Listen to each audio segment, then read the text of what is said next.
लीजिए सुनिए आचार्य चतुर्सेन शास्त्री के लिखे उपन्यास वयम रक्षा माह का भाग 127 वध मेरी यानी समीर गोस्वामी की आवाज में।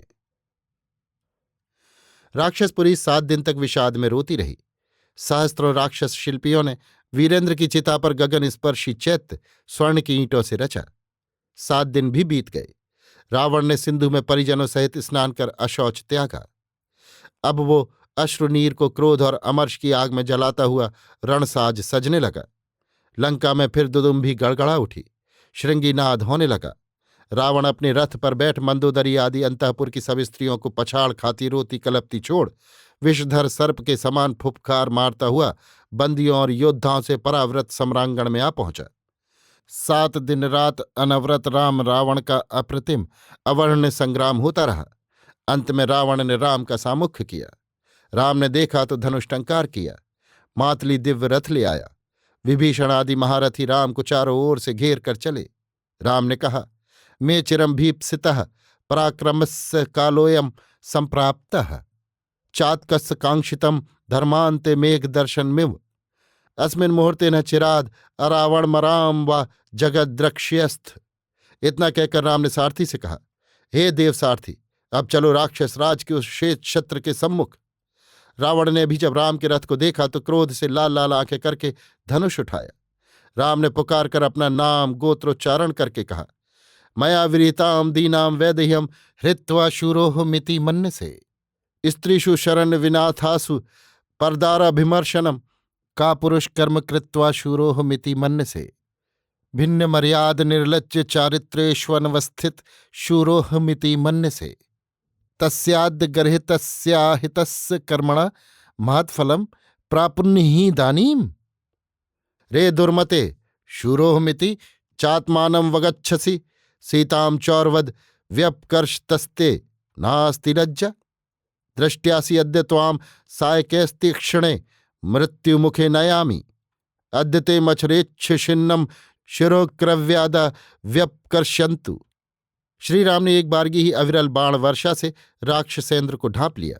असंख्य वानर यूथ यूथपति गुल्मनायक भट्ट सुभटों ने रावण के रथ को चारों ओर से घेर कर उस पर विविध शस्त्रास्त्रों की वर्षा कर रथ को क्षण मात्र में जर्जर कर डाला। इस भयानक आक्रमण से भग्न हृदय रावण विचलित हो गया। जब तक वो धनुष पर बाण संधान करे तब तक श्रीराम ने 10 पैने बाण उसके हृदय में मारे। रावण झूमता हुआ मूर्छित हो रथ पर गिर पड़ा। सूत ने ये देखा तो वो रथ का रुख मोड़ युद्ध क्षेत्र से भाग खड़ा हुआ। विजय गर्वमत्त वानर सैन्य जयनाद करती हुई भागते राक्षसों का निर्दय संहार करने लगी। परंतु रावण तुरंत ही सावधान हो गया। उसने गुस्से से लाल होकर सूत से कहा, अरे तूने बिना ही मेरी आज्ञा के मेरा रथ शत्रु के सामने से कैसे हटा दिया? अरे अनार्य, तूने तो मेरे कुल को ही दाग लगा दिया। मेरा चिरकालोपार्जित यश वीर तेज प्रत्यय सभी नष्ट कर दिया। चल चल शीघ्र मेरा रथ शत्रु के सम्मुख ले चल। आज पृथ्वी राम रहित या रावण रहित होने वाली है। सूत ने कहा, देव, मैं न भयभीत हूं, न मूढ़ हूं, न मैं शत्रु के प्रभाव में हूं, न प्रमत्त हूं, न आपकी महिमा से असावधान हूं। मैंने तो आपकी हित कामना से, आपकी यश की रक्षा करने की भावना से प्रसन्न मन ये हित कर कार्य किया था। आपके विश्राम को विचार कर तथा रथ और अश्वों की सुरक्षा के लिए आवश्यक समझकर मैंने स्वेच्छा से रथ नहीं हटाया। तो चल चल जल्दी कर, अब मैं धीरज नहीं रख सकता। राम ने जब रावण का स्वर्ण शैलोपम रथ फिर अपनी ओर आते देखा तो उन्होंने दिव्य ऐन्द्रधनु हाथ में लिया। उसकी टंकार से 10 दिशाएं गूंजने लगीं। इंद्र ने दक्षिण पक्ष संभाला, कुमार कार्तिकेय ने वाम, पृष्ठभाग पर लक्ष्मण, मुखाग्र पर गदापाणि विभीषण, सुग्रीव, हनुमंत, नील, नल, गय, गयंद, जाम्बवंत आदि 100 प्रमुख, गुल्मपति वानर सुभट। अब राम रावण का सुप्रसिद्ध चिरस्मरणीय निर्णायक युद्ध होने लगा। दोनों रथ अचल पर्वत के समान एक दूसरे के सामने डटे थे। दोनों ही अजय वीर दिव्यास्त्रों का अद्भुत प्रयोग संहार कर रहे थे। इस अद्भुत युद्ध को देखने के लिए राक्षस और वानर भट्ट भी सन्नद्ध हो गए। काल सर्प की भांति ज्वलंत नाराज क्षितिपक्ष छूट रहे थे, परस्पर टकराकर टूट रहे थे। लक्ष्य लक्ष्य सुभट जड़वत अचल रह ये अभूतपूर्व युद्ध देख रहे थे। अब राम ने अवसर पाकर 4 काल बाणों से रावण के रथ के घोड़ों को मार गिराया। वायुवेगी अश्वों के मरने से क्रोध संतप्त रावण ने बाणों से राम को बींध डाला। राम ने निरंतर बाण वर्षा करके रावण का रथ जर्जर कर दिया। वानर सुबडों ने एक बारगी ही रथ पर टूटकर रथ चूर चूर कर डाला। इसी समय 5 बाण मार राम ने रावण के सारथी को मार गिराया। इस पर वानर सैन्य गरज उठी, राक्षसों के हृदय हिल गए। अब रावण हाथ में अपना लोक प्रसिद्ध विकट परशु लेकर रथ से कूद पड़ा। राम ने भी गदा संभाली। अब दोनों का अद्भुत अतुल्य तुमुली द्वंद्व होने लगा। दोनों वीर युद्ध क्रुद्ध मत्त हाथियों की भांति परस्पर गुथ गए। शत्रु मित्र कहने लगे, इस राम रावण के तुमुल संग्राम की ये तुलना राम रावण युद्ध ही है। इसी क्षण सुअवसरजान इंद्र के संकेत से राम ने फिर दिव्य धनुष उठाया, रथ को ग्रहण किया और 7 आशीविश बाण एक साथ ही छोड़ दिए। ये बाण रावण के कंठ को फोड़ उसमें ही अटक गए, पर रावण मरा नहीं, गिरा नहीं। तब राम ने देवसारथी मातली से कहा, एस्तु बाणे मया मारिचो निहता खरश्य सदूषणो निहता ता इमे मम सायकः सर्वेपि मंद तेजसा प्रत्ययैकः। मातली ने अश्वों को संभालते हुए कहा, राघव अजानन्निव किमनुवर्त से यन्म हद बाणम ब्रह्म दत्त मोघम भगवान ऋषि अगत्स प्रादातस्मे प्रहर। राम ने वो अमोघ कालबाण हाथ में ले उसे अभिमंत्रित कर फुर्ती से कान तक धनुष को खींचकर छोड़ दिया।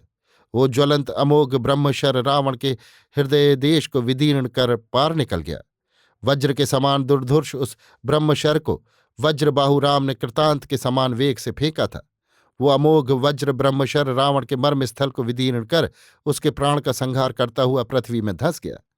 रावण का रुधिराक्त शरीर बिजली से मारे हुए शैल शिखर की भांति भूमि में गिर गया। महाप्राण महावीर अमित तेज जगज्जयी जगदीश्वर रावण को इस प्रकार भूपतित देख इंद्र ने हर्षोन्मत्त हो हठात शंख ध्वनि की। एक बारगी ही 100 सहस्त्र शंख बज उठे। राक्षस अनाथों की भांति शस्त्र त्याग युद्ध भूमि ही में बैठकर रुदन करने लगे। वानर सैन्य बार बार हर्षनाद से पृथ्वी को कंपायमान करने लगी। सैकड़ों दुदुम्भियां गड़गड़ा उठीं। देव मनुज गंधर्व यक्ष नर वानरों ने राम पर पुष्प वृष्टि की। सबने राम का रथ घेर लिया। राम की आज्ञा से युद्ध तत्क्षण बंद कर दिया गया। इंद्र बारंबार साधु साधु कहने लगा। मरुद्गणों ने विजय के बाजे बजाए। तभी लक्ष्मण विभीषण सुग्रीव हनुमान अंगद आदि सुहृद्विशिष्टों ने राम की एकत्र हो विधिवत अर्चना की। विश्ववंदित देवदैत्य जित बड़े भाई को निहत निर्जित रण में सोते देख शोक संतप्त विभीषण विलाप करने लगा।